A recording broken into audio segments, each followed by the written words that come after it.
faut donner de la flexibilité aux PME, TPE, parce que c'est véritablement là où on a un gisement de croissance pour l'emploi. Et ce qui était important, outre la barémisation au Conseil des prud'hommes, c'était de dire on donne la possibilité aux chefs d'entreprise, de façon unilatérale, de pouvoir adapter la durée du travail également avec la rémunération des heures complémentaires. Et j'ai même envie de dire dans une logique de surcroît d'activité, parce que les indicateurs économiques sont plutôt meilleurs aujourd'hui. On assiste pour le moment à une reprise de l'économie qui, j'espère, va se maintenir. Et donc on est plutôt dans une logique de croissance pour les PME-TPE que de destruction d'emprise dont les années précédentes ont été très fortes.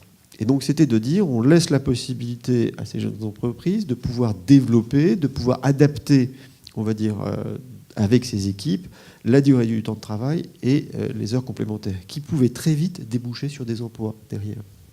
Après, la mécanique emploi, elle est tout simplement de pouvoir donner la possibilité aux chefs d'entreprise de réduire sa peur à l'embauche. Et ça paraît étonnant, mais là-dessus, c'est ainsi. 70% des chefs d'entreprise ont peur de recruter, pour différentes raisons. Il y a évidemment le coût des charges, qui est un élément important, mais derrière, toute la problématique de flexibilité. Il y a 15 ans, quand on regardait les différents sondages, auprès d'une trentaine d'organisations et institutions, arrivaient en dernière position les entreprises, petites et grandes. Aujourd'hui, quand on regarde le dernier sondage Opinionway, mais qui a été confirmé depuis 5 ans, donc la tendance est pérenne, arrivent en dernière position, sur 30 organisations, acteurs, arrivent en dernière position les hommes politiques. En 29e position, les organisations syndicales. Et en queue de classement, les organisations patronales. Les grandes entreprises sont au milieu, 15e position, ce qui n'était pas le cas avant, puisqu'il y a 10 ans, on était en dernière position. Et arrive en tête, premier, l'hôpital, second, l'armée, 3e position, les patrons de PME, TPE.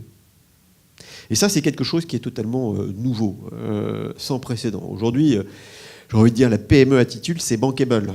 C'est quelque chose que l'on aime, parce que les Français comprennent que l'artisan plombier, que c'est difficile. Ils voient d'une certaine façon la dynamique entrepreneuriale de façon nouvelle qu'elles ne voyaient pas par avant. Et donc, je pense que faire confiance davantage aux entreprises, qui n'est pas forcément plus de libéralisme, mais de moins légiférer, de moins les encadrer. Je pense que tout le monde serait unanime de dire, si déjà on nous disait on vous donne 5 ans de stabilité, il n'y aura plus de règles, de normes, de lois, et on reste en l'état, même si ce n'est pas satisfaisant, nous permettra d'avoir un regain de confiance très fort.